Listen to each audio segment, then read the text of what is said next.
is far from back to normal. Strategic reserves, at least in the United States, helped put a ceiling on gasoline prices. Well, the converse will also be true.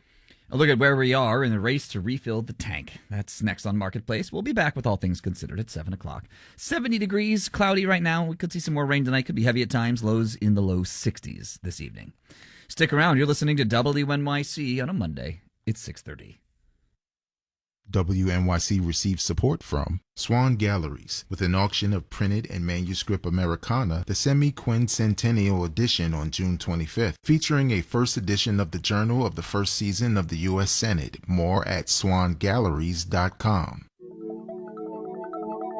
This is WNYC, 93.9 FM and AM 820, NPR News and the New York Conversation.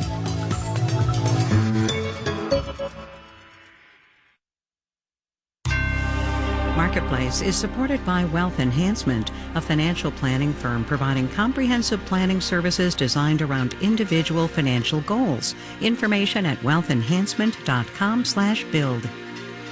Tell you what, we've got just what you need on a Monday. Yep, a little macroeconomic analysis from American Public Media. This is Marketplace. Marketplace is supported by Revenued, providing working capital for businesses whose cash flow is holding them back. Approvals based on revenue, not credit, and funds available in a day at getrevenued.com. And by GEP. As companies navigate global supply chain challenges, GEP works to help businesses optimize value and reduce risk through procurement and supply chain strategy consulting services and its AI-native platform, GEP Quantum Intelligence. And by Bitwarden Password Manager, designed to help new grads transition into the workplace with secure password management across all accounts and devices. Learn more at bitwarden.com. In Los Angeles, I'm Kai Risdal. It is Monday today, 22 June. Good as it always is to have you along, everybody. There is a lot going on out there right now. Politics, of course, and always. Foreign affairs and national security, definitely. But as we say around these parts, do not sleep on the economy. So we won't. Austan Goolsbee is the president of the Federal Reserve Bank of Chicago. Austan, welcome back to the program. Always good to have you on. Kai, thank you for having me back. Let's start where we left off last time, which was October-ish of last year. Your general through line was that inflation was your big concern, the labor market maybe not so much. I guess I wonder if your thinking has changed at all. Hasn't changed that much. I ended up, as you know, dissenting at the last meeting of the year on those same grounds, that I wanted to get some more information to make me feel better about inflation before front-loading too many rate cuts. I don't regret that dissent. I think we've continued to have a pretty stable labor market, and we've continued to be dealing with, and it's not a surprise to anybody, you look at the window of your car or go to the grocery store, we've been dealing with an inflation problem that's well above the target and has been going the wrong way. So let's talk about it going the wrong way. To sort of paraphrase what happened at Chairman Warsh's press conference, the number to the left of the decimal here is 4. And I guess I wonder, with inflation going the wrong way and economic growth going the other way, right? GDP is at 1.6% in the first quarter. Stagflation on your mind? You said it in an interview the other day. Stagflation, as you know, has been the stagflationary shocks, as I would call them, are the nightmare scenario, a nightmare scenario for any central bank, because there's not an obvious playbook of what you do. Now, the only thing that I will caveat with is this hasn't actually been a stagflationary shock in the sense that the job market has been pretty stable. So what's been on my mind is, what is the evidence that this is going to be temporary and that we're going to get back on path to 2%, which is what we've promised.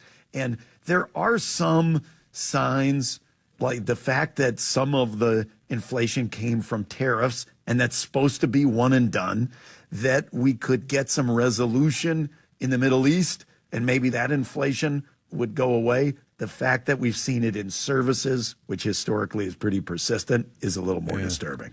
All right, so where are you in the look-through school? Do you subscribe or do you not subscribe to this idea that the Fed can look through what's going on? Well, some of both. I guess I'd say some of both. I understand the argument in principle that you want to look through temporary shocks. And given that I wasn't there, so don't blame me, but given that the Fed dealt with that error in the very recent past, where it thought, hey, these shocks are supposed to go away quickly, and they did not, I do want us to, at least in terms of our credibility, let's acknowledge the possibility that these things are lasting longer than we wanted them. Well, I'm glad you mentioned the word credibility, because I do want to play a piece of tape for you from the chairman's press conference a week ago. And the understanding here, of course, is that you speak for yourself in the 7th District and not the Board of Governors. But it does seem germane, and I'm going to play the tape, and then I'll come back. Chairman Warsh, you've said repeatedly credibility is earned by delivering. If credibility requires delivering, the move would be to tighten, or at least to threaten to. Now, you didn't do that today. Why not? That judgment you expressed was not expressed by any of the 19 people around the table. So I got to tell you, I was watching that press conference live, and when Chairman Warsh said that, I literally screamed at my TV. Really? Well, look, this is on 4 different layers. I can't answer your question. I'm allowed only to speak for me. I will say, in my view, the critical through line that we must determine is, in a situation in which the left of the decimal place number is a 3 or a 4, how concerned are we that it's going to remain a 3 or a 4 versus this is not going to be persistent and there are natural reasons why it would be coming down? That's a crucial factor to consider in my mind. And that's what I express and have been expressing for some time. So speaking of you expressing things, Chairman Warsh has made no secret of the fact that he doesn't, how to put this, to be fair to him, he wants less communication from the central bank. Let's just put it that way. And I guess my question to you is, you are among the most prolific, if not the most prolific, members of that group of people, and I wonder how you feel about that. Well, my understanding is his approach is, let's have less speculation about rates, less forward guidance about what the committee's going to do. And as you know, I'm pretty sympathetic to that approach. I think every time the committee makes statements about the future that end up not being true, our credibility takes at least a kick or a ding of some kind. And at the same time, I think one of the strongest things about the Federal Reserve System is that it's not just a central government controlled entity. There are independent voices from all throughout the country. There's 12 reserve banks. Out here in Chicago, we're in the heart of the Midwest. Yeah. We have the most manufacturing of all the districts. It's extremely important that when I come to the FOMC meetings, or when I'm out talking to you or anyone else, that we reflect that diversity that's in the economy. That if manufacturing is having particular issues, when I just got back a couple weeks ago from Rockford, Illinois, and them talking about the supply chain at a moment like this, that's crucial information that we get that shows up from the business leaders and small businesses before it ever shows up in the data. I don't think it's wise to not get that information out into the bloodstream. Last thing, and then I'll let you get back to your day job. A word here about Chairman Greenspan. You must have known him and worked with him. Give me like 30 seconds on your thoughts on his passing. I did. I was friends with him, and my heart goes out to his wife and his family. A legendary figure in the Fed, for sure. In many people's mind, the iconic Fed chair. A lot has changed about the way the Fed does its business and about the economy since he was there. But a lot remains timeless. And his processing through, how do you think through monetary policy when productivity growth rates are changing, when you have big expansions of the tech sector, how monetary policy responds when fiscal policy is going up or down. All of those are lessons that we should go study at moments like this. History matters. History matters. Austin Goolsbee, the 7th District of the Federal Reserve is where he's calling home. He's the CEO. The greatest of all districts. The greatest of all districts. Fair enough. Austin, thanks for your time. I appreciate it. Thank you, Kai. No offense to the other 12, obviously. Wall Street to start the week. Live by the capital markets. Suffer by them too. Ticker symbol SPCX. Off another 16% today. SpaceX just about right back to where it was when it went public. The rest of the tech sector suffered as well. We will have the details when we do the numbers.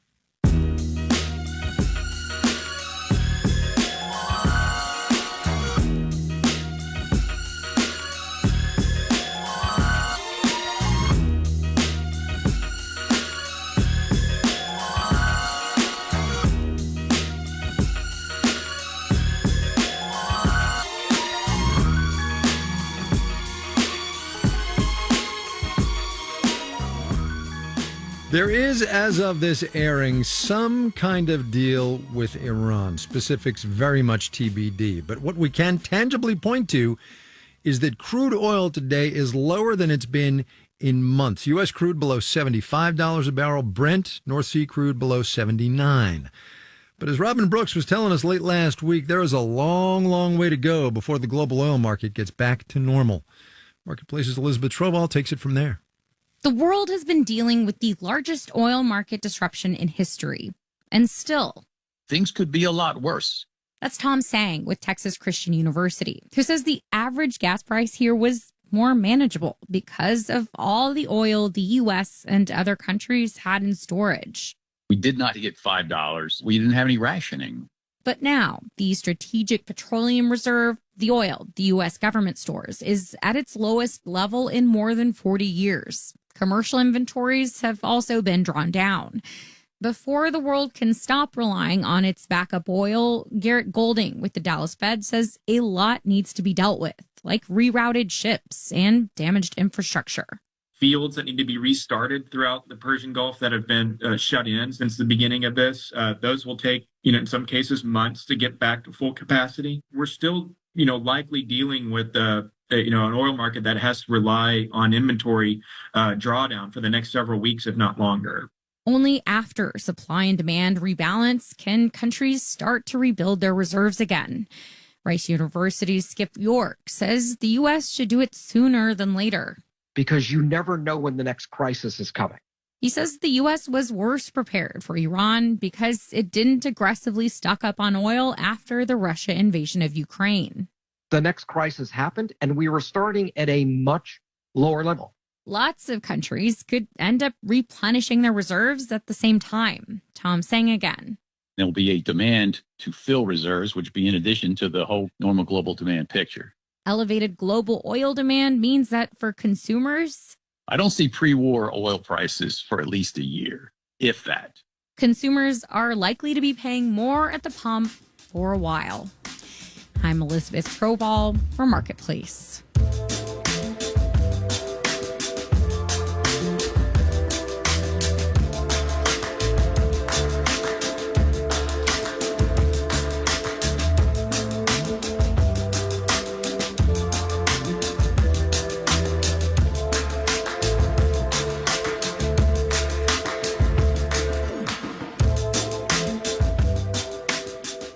There's a cost-benefit analysis American meat eaters are going to have to do as summertime and grilling season really get going. Literal costs, I should say.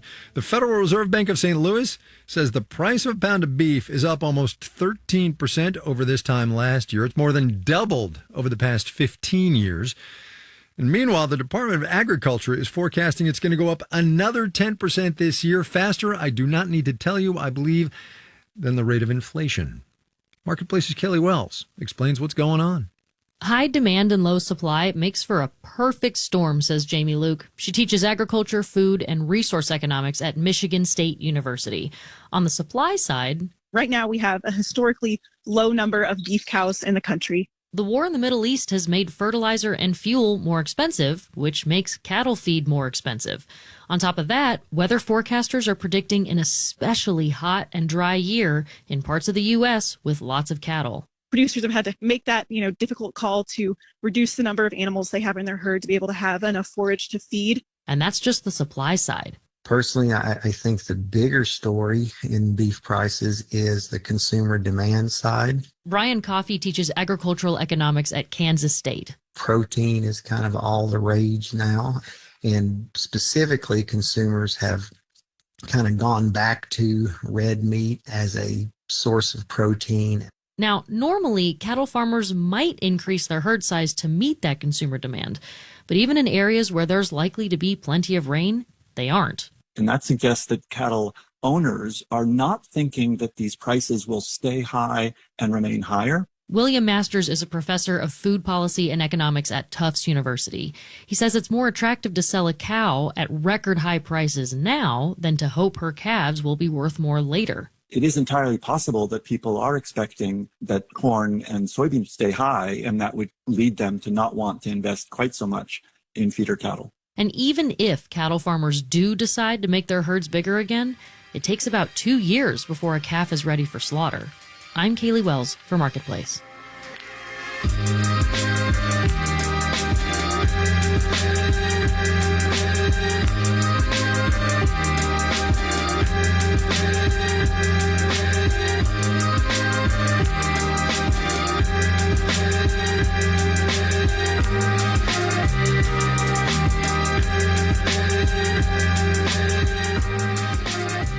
Coming up, we are testing out a robotic dog for inspection. Oh, what could possibly go wrong? First, though, sure, why not? Let's do the numbers. Dow Industrial's up 148 today. That's about 0.3%. Finished at 51,712. Did the blue chips. The Nasdaq sank 351 points, 1 1/3%, 26,166 at the close. The S&P 500 down 27 points, 0.4%, 74 and 72 there.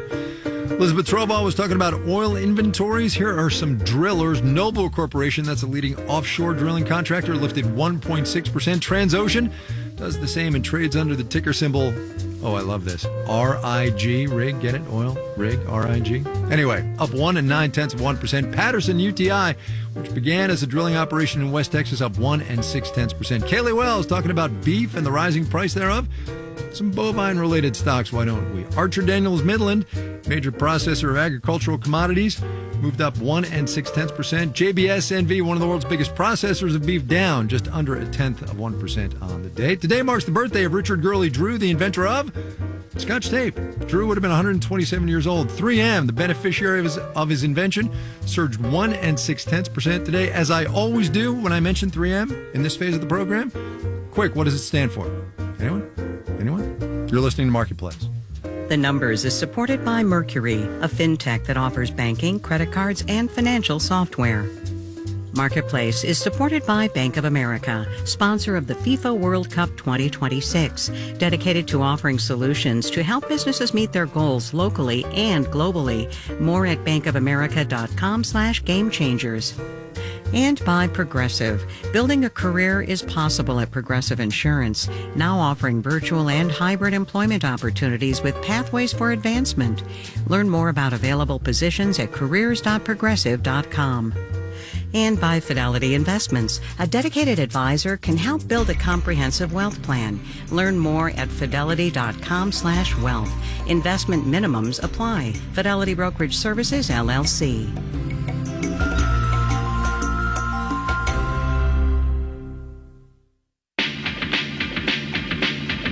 U.S. history celebrates the Founding Fathers.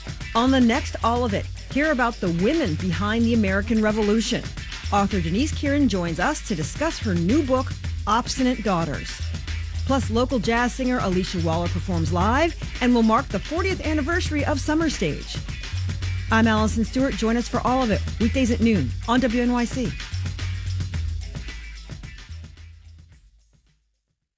WNYC supporters include Lawyering Without Law, a new podcast from the Knight First Amendment Institute at Columbia University, examining lawyers, legal institutions, and the rule of law in moments of democratic crisis. Available for download on podcast platforms. You're listening to Marketplace on WNYC. In the 7 o'clock hour of All Things Considered, longtime Federal Reserve Chairman Alan Greenspan died today at the age of 100. We'll take a look back at his life and legacy. That's coming up at 7 o'clock. Stay tuned. This is Marketplace. I'm Kai Rizdal. Austin Goolsbee and I talked about inflation a bit up at the top of the program. We're going to get an update later this week, Thursday to be precise, the May report on the Personal Consumption Expenditures Price Index. Relevant to that data is this, a survey out today from the National Association for Business Economics, in which more than 80% of respondents said they believe the build-out of artificial intelligence infrastructure to the tune of hundreds of billions of dollars is going to be, wait for it, inflationary. Marketplace's Stephanie Hughes has more. To build data centers to power artificial intelligence, you need memory chips, copper, electrical equipment. Those things are also used in cars, toys, building out offices and apartment buildings. Yelena Maleev, a senior economist with the audit and tax firm KPMG, helped shape the questions for that NABE survey. She says there's a lot of competition for a finite amount of materials, and with tech companies really willing to splash the cash for their data center needs, And the other things kind of fall to the sidelines, and they have to compete for higher prices for the same kind of workers to build out these facilities. And so over time, prices do get pushed up. the AI infrastructure build-out is also contributing to higher electricity prices. George Washington professor Leah Brooks says data centers have been a shock to the system. All of a sudden, you have a lot more demand for electricity, but not an immediate ability to increase the supply. Meanwhile, the stock market has been blowing up in the past couple of years, largely due to the performance of big tech firms that are investing in AI. And economist Alan Detmeister with the bank UBS points out this increases wealth. And people feeling more wealthy spend more, and if you're spending more, that tends to lead to higher inflation.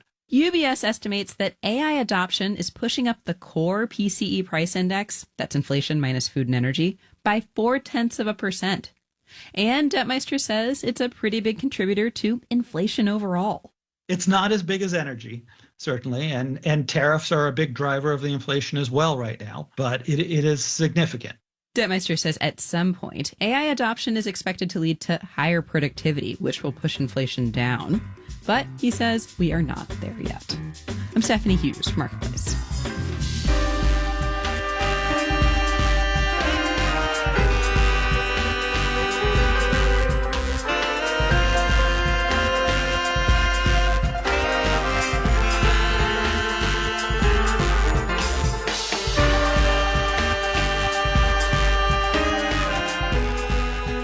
The Trump administration doesn't really care for renewable and clean energy. It has canceled literally hundreds of projects amounting to billions of dollars in the past year and a half.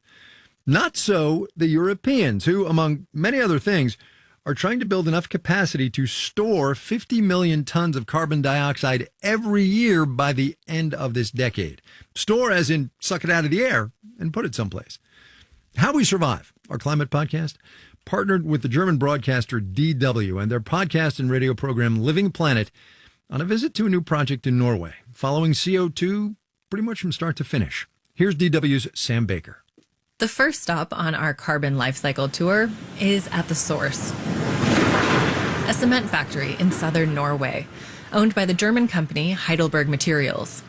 My name is Tor Gautestad, so I'm a CCS manager.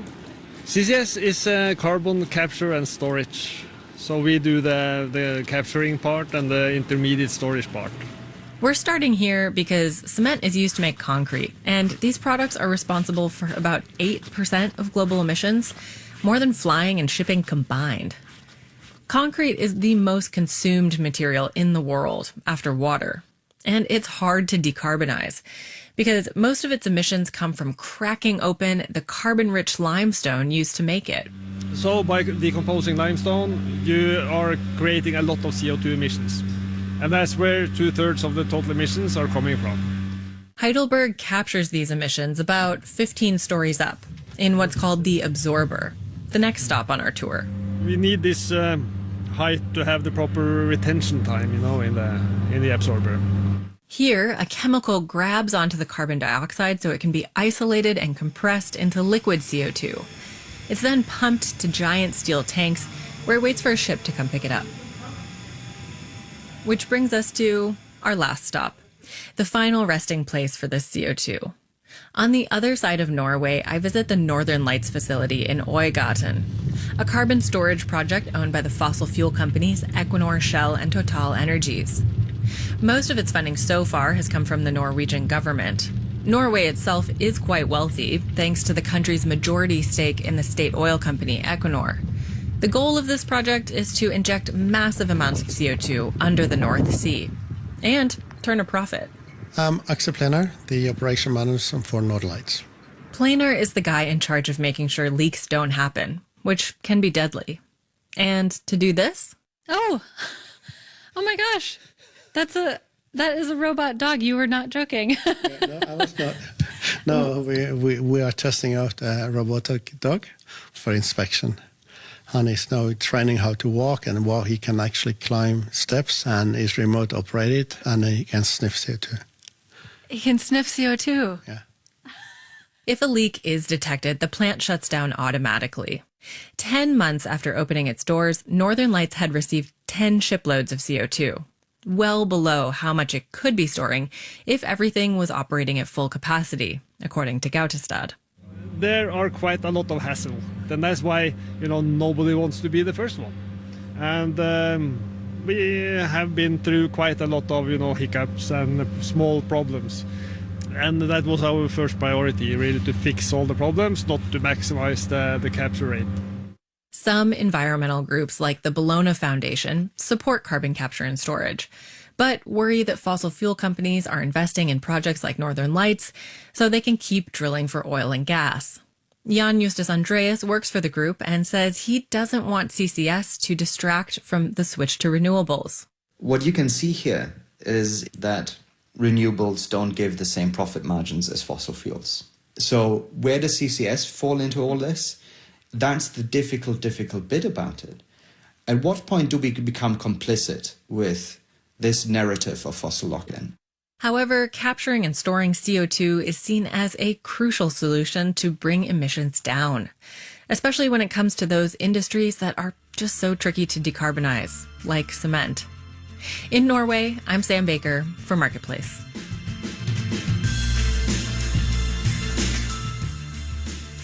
Climate Solutions is what How We Survive is all about. You can hear more from the new season, and you can hear more Living Planet, too, on your favorite podcast app.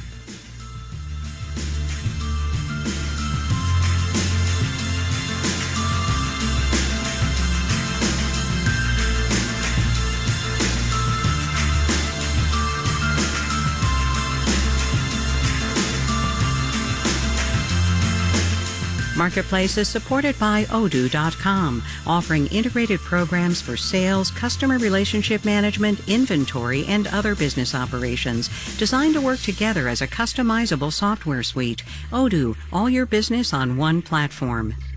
And by The Economist, providing reporting and analysis on global politics, economics, science, and culture, covering international trends and emerging issues shaping the world today. More information at economist.com.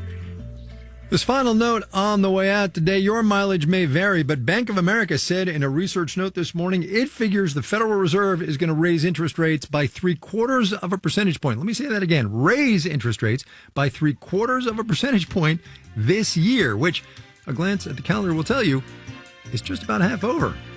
Next meeting, by the by, end of July. Amir Babawi, Caitlin Ash, John Gordon, Noya Carr, Steve Mullins, and Stephanie Seek are the Marketplace editing staff. Kelly Silvera is the news director. And I'm Kai Risdall. We will see you tomorrow, everybody.